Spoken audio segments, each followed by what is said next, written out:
Welcome back, everyone. Today we got another Sonic video, and this one's gonna be quite a controversial one, but I honestly don't care. This video, we're gonna be talking about why Sonic Forces is the worst Sonic game of all time. Yes, what I said was true. You heard me right. Forget 06, Rise of Lyric, Secret Rings, and heck, maybe even Unleashed if you're feeling really dumb here. This video will be why Sonic Forces is the worst Sonic game of all time. And you're probably saying I'm wrong here. Surely Forces isn't the worst, right? Yes, it is. Let's get straight into the video. If there was one thing Sonic Forces got right, it was the advertising. When Sonic Forces was first teased, everyone went crazy. We haven't gotten an official mainline Sonic game in 6 years. This was crazy at the time. And straight from our very first trailer, this was already enough to make the fans go extra crazy. We have classic Sonic back, the boost formula, a mature, darker story, no more Lost World and Colors writing. All of this was revolutionary at the time, and that was only our first trailer. As weeks passed by, more and more got revealed. The amount of hype from these few weeks were insane. A custom character. We can now make our own fiction come to life. 5 villains. We have Shadow for everyone who liked L6 and SA2. We have Chaos for everyone who loves Sonic Adventure. We have Metal Sonic for everyone who wants the character back. We have actually no one really likes Zavog. And the newest arrival, the mysterious character, Infinite. 3 playable characters and 5 villains. Unleashed daytime stages. Colors is Wisps. Generation's classic Sonic. This caused so many questions on the game, and everyone was hyped for it. Everyone said that this game would be the best in the series. Surely they can't be this bold about a game and get it wrong, right? Wrong. Okay, Sonic Forces. Too much to criticize here. Hands-on, first level, so many things wrong here. The controls of this game are actually disgusting, and I know this is a bold claim, but when you break it down, you can really see why. Generations takes a classic formula, and while sure it's not an exact replica of the classic titles, it still kinda works. I mean, it does have some bad bits here and there, but it's still playable. Forces, on the other hand, takes the Generations formula and absolutely beats it like a dead donkey until the bones break. I just hate the classic Sonic gameplay in Forces so much. It feels so wrong to play, like a crime. It's not fun or engaging at all, and the level design doesn't help that much either. The avatar is just a modern gameplay, but worse. You don't have the boost anymore. While yes, that would work well if it was a momentum based and didn't have these chunks of robots everywhere.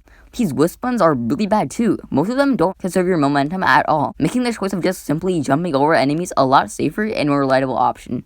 All the wisp buttons suck, except for the burst, because it has limited energy and keeps your momentum, and you can skip the stage entirely using your power-up, which makes the game quite boring and actually not fun to play, because it's more just handing out free candy rather than actually testing your skill, which I find a lot more fun. The modern Sonic gameplay is horrible too, and the fact that you can beat entire levels without moving your thumb once is just a huge embarrassment. I'm not even kidding. At least in Unleashed in Generations, where the term boost to win was getting popular, at least you had to keep moving your thumb constantly to hit other buttons like sliding under walls, using the light speed dash, or the homing attack.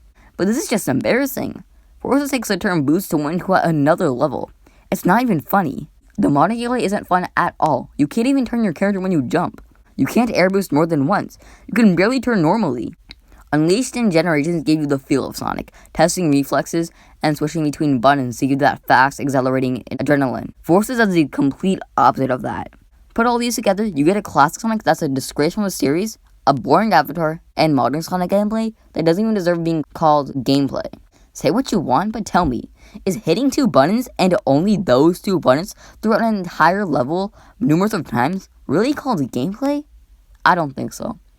Next thing I want to break up is story. Just thinking about this, oh my god, I hate Ken Pontac and Warren Graff so much. Sega, please, fire them. They haunt my dreams, they come into my nightmares.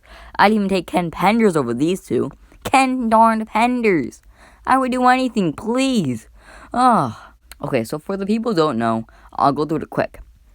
Ken Pontac and Warren Graff were the story writers for Sonic Generations, Sonic Colors, Sonic Lost World, and Sonic Forces.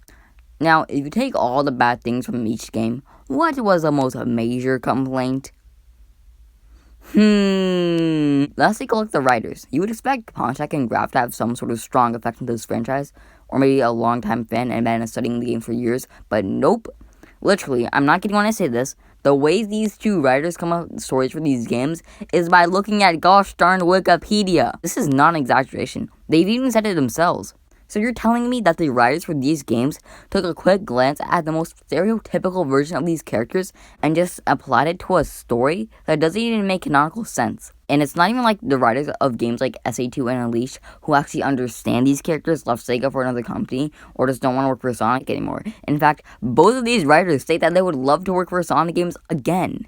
So Sega, if your writers are the ones who make arguably the worst stories in the Sonic franchise, no experience of knowing their characters well, uses Wikipedia for the sources, and you have many great writers on the table that the fans love, do you really think they should keep them? I think that answer is more than obvious. Because this video is long enough already, Sonic Force's story is really bad. You can't really feel the stakes that the characters are supposed to be feeling. It's really cliche at times, gets off track for comedy reasons, transitions poorly, misses out on major opportunities, no strong character development, fails at exploration, and is meant to be serious when the characters can't even take the story seriously. When the game says Sonic is tortured, show us Sonic in a serious tone and weaker. Show us him tired, battle wounds. We are so done with this perfect Sonic that stays the same. Show us determination, the will to get back up, not a butt-kicking joke. Here's a quote for all story writers. If the characters don't take the story seriously, then why should I? 06, while not a perfect story, still does an incredible job at showing us the crippled world the future is in and how the characters are concerned and determined to stop this. We can easily tell how serious these characters are and their reaction to their surroundings. In fact, in the entirety of Sonic 06, Silver doesn't even smile once. This is a perfect representation on showing how our characters are depressed and their concern on saving their future.